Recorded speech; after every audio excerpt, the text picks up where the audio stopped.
ছেলেরা যদি 4টা বিয়ে করতে পারে তাহলে মেয়েদেরও 4টা কেন, মেয়েরা আরো বেশি করবে, কারণ মেয়েদের এনার্জি অলওয়েজ বেশি থাকে।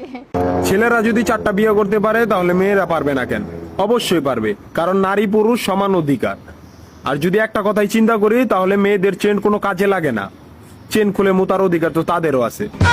মালে আসেন, একটা চাবি দিয়া যদি 4টা তালা খোলা যায় ওটাকে বলা হয় মাস্টার কি, আর একটা তালা যদি 4টা চাবিতেই খুলে সেটাকে বলা হয় খাঙ্কি। ধরেন আপনি 4টা ইঁদুর পালেন, আপনার কাছে গর্ত আছে একটা, বাহিরে অনেক বৃষ্টি, বুঝেনি তো ওয়েদার ডিমান্ড, এখন 4টা ইঁদুরের একসাথে গর্তে ঢুকতে হবে, তখন আপনি কি করবেন? ধরলাম উপরে নিচে মিলাইয়া আরো 2টা আছে, হ্যাঁ, তাহলে 4 নাম্বার ইঁদুরটা কই যাবো? কানের ফুটা দা না নাকের ফুটা দিয়া? হ্যাঁ, তার মধ্যে মাসের মধ্যে 7 দিন থাকে লকডাউন। আমি মানি, আমি না শুধু সবাই মানে মেয়েদের অনেক পাওয়ার, মেয়েদের অনেক এনার্জি। তাহলে দেশের মধ্যে ঘন ঘন লোডশেডিং হয় কেন? আমার মাথায় কোনোভাবেই ঢোকে না।